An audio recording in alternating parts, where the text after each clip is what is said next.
I feel that Spirit wants to give you a message today. I'm going to pull a card.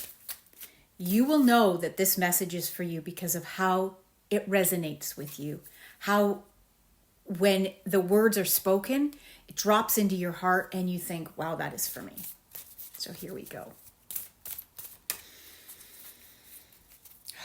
Thank you, Spirit, for this incredible message.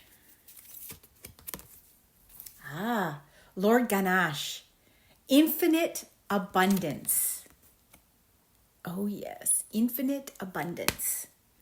Obstacles are being removed. Spiritual support and connections are increasing. Like I said, there's a message for you. You know it's for you. You need to listen.